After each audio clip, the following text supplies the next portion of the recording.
महाशिवरात्रि पर सुबह से ही मंदिरों में भगवान शिव के जलाभिषेक के लिए श्रद्धालुओं का तांता लगा हुआ है। लेकिन आज हम आपको उस मंदिर में लेकर चलते हैं जहां पर 1940 में पहली बार चारों पहर की पूजा का विधान शुरू हुआ।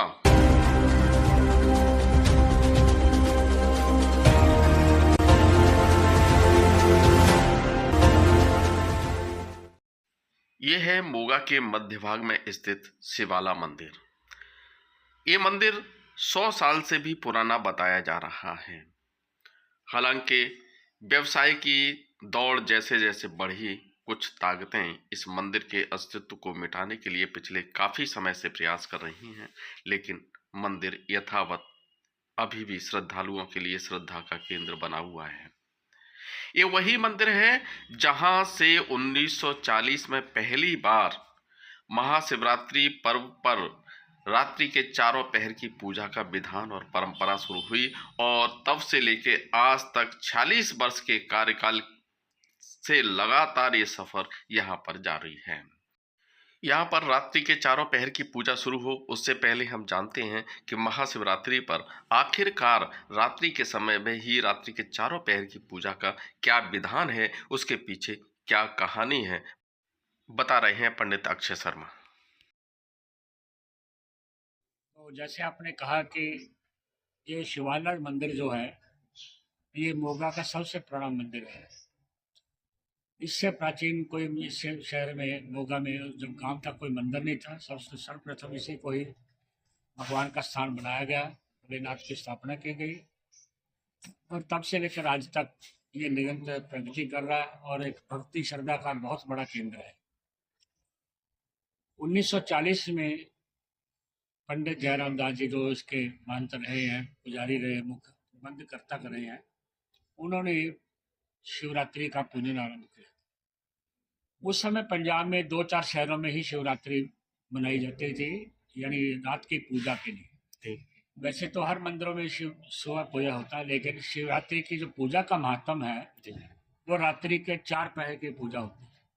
तो वो जो शुरू यहाँ से ही हुई थी, उसके बाद देखते देखते अब हमारे ईश्वर की कृपा से, भोलेनाथ की कृपा से अब सभी मंदिर कराने लगे। लेकिन कई 4 पूजा कई बार नहीं संपन्न होती, लेकिन ये मंदिर शुरू से लेकर आज तक चारों ही पूजा को संपन्न करता है और नवग्रह पूजन करता है शाम के समय। फिर चारों पूजा करके सुबह हवन यज्ञ किया जाता है भोलेनाथ का, फिर उसके बाद भंडारा भी चलता है, यथाशक्ति प्रसाद भी सबको दिया जाता है। तो पूरा शहर ही नहीं, आसपास के दूर दराज से भी इस मंदिर में सभी धर्म के लोग आते हैं, भगवान शंकर को जल चढ़ाते हैं, बिल पत्थर और रुत का जो फूल होता है वो चलाते हैं और भोलेनाथ का आशीर्वाद लेते हैं। तो यहाँ का महत्व एक तीर्थ समान के होता है। जब कोई मंदिर या धर्म स्थान सबसे पुराना हो, प्राचीन हो जाता है और इसकी बड़ी प्रसिद्धि है।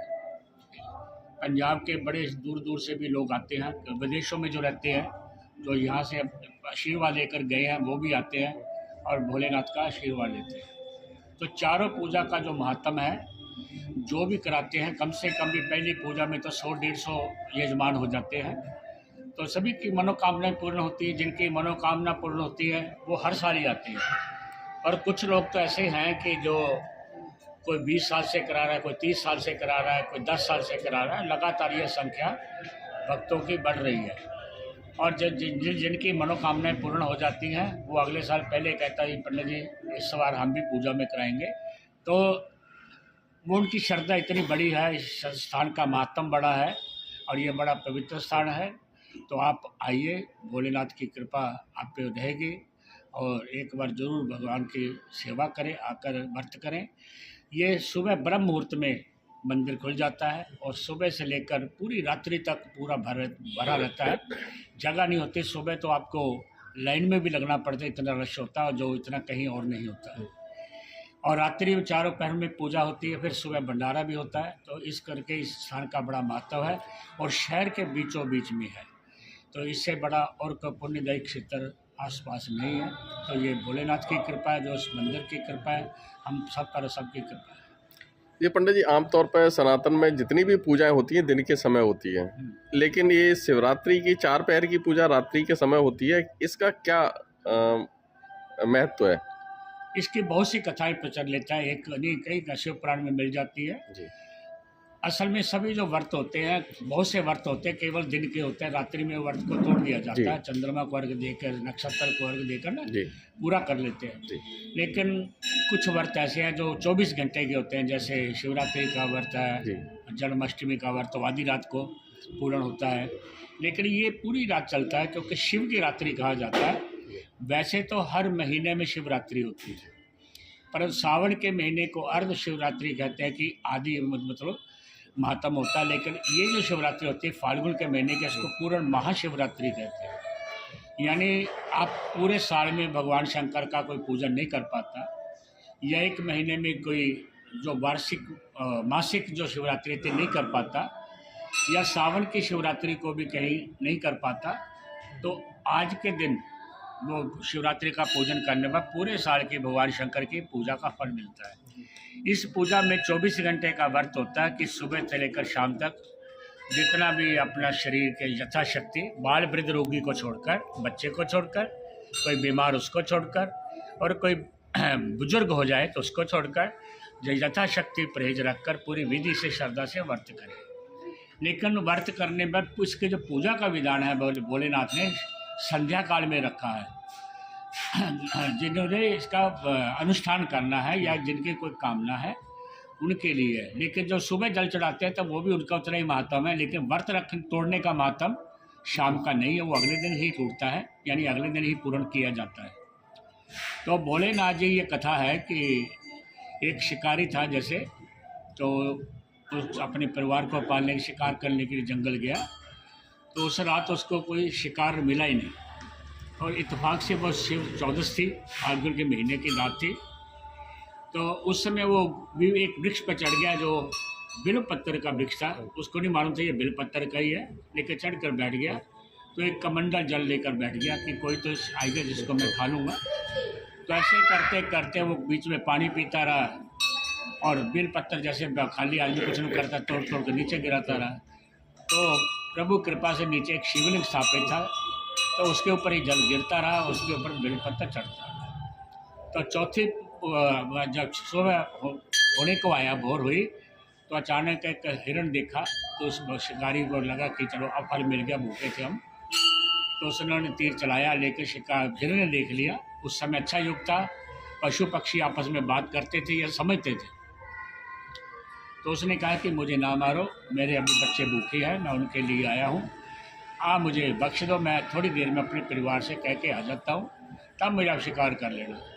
शिकारी कहता छोड़ने को मन नहीं करता, मेरा परिवार भी भूखा है, कैसे छोड़ूँ आपको, चलो पता नहीं क्या मेरे मन में आ जा तो चले जा, आ जाना, मैं मेरी किस्मत हो तो मैं कोई और शिकार कर लूँगा। तो ऐसे कह के वो हिरण चला गया।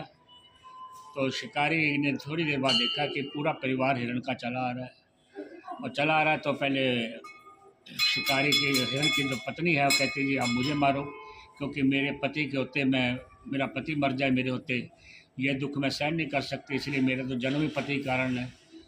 तो वो कहते हैं फिर बच्चे कहते हैं कि हमारे आगे हमारे माता पिता के साथ ऐसा दुख हो, कष्ट हो, हमारा जन्म बेकार है, आप हमें मारो। ऐसा मैं संक्षेप में कह रहा हूँ, कहानी कथा जो वो लंबी है। तो सभी ने एक दूसरे को कहा कि शिकारी से प्रार्थना की आप हमें मारो, हमें मारो, आपको तो खाना चाहिए, किसी को मर्जी मारो। लेकिन शिकारी की आंखें खुल जाती है, क्योंकि एक तो 24 घंटे का शिव की कृपा से बड़ा भूखा रह गया था, दूसरा अनजाने में जल शिव जी पर चढ़ रहा था, और अनजाने में बेल पत्थर भगवान के ऊपर चढ़ रहे थे जो उस चढ़ाए भी नहीं थे। तो इस कारण से उस पूजा के प्रताप से उसके मन में त्याग आ गया। वो कहता जब आप चारों ही मरने को तैयार हो, किसी को भी इस चीज़ की फिक्र नहीं कि हमारी मृत्यु है, आप एक दूसरे का बलिदान दे रहे हो, तो मैं इतना मूर्ख नहीं हूँ कि आपका परिवार तोड़ दूँ, जाओ मैं आपको बख्शता हूँ। ऐसा कहा था। कहते कि भोलेनाथ प्रकट हो गए, जो भी है आपको पता है वरदान दिया। तो उस कथा के कारण तो शिवरात्रि का व्रत और भी प्रसिद्ध हो गया। ये कथा का सुनाने का मैंने बहुत संक्षेप में सुनाई है, कथा लंबी है। तो कहने का भाव है कि इस व्रत में पूजा करना अर्थात त्याग करना, परिवार के लिए त्याग करना, देश के लिए त्याग करना, ये हमें ये व्रत सिखाता है। और भी बहुत सी कथाएँ हैं। ये शिवरात्रि का भगवान शिव की महिमा, इसी कारण से उस जंगल में रात्रि में अनजाने से पूजा होने के कारण शिव की रात्रि का ही पूजन वरदान हुआ कि जाओ आज के बाद जो मेरी रात्रि को पूजन करेगा, भूखा प्यासा तवर जाकर जल चढ़ाएगा, बिल पर चढ़ाएगा, उसकी मैं सभी मनोकामनाएं पूरी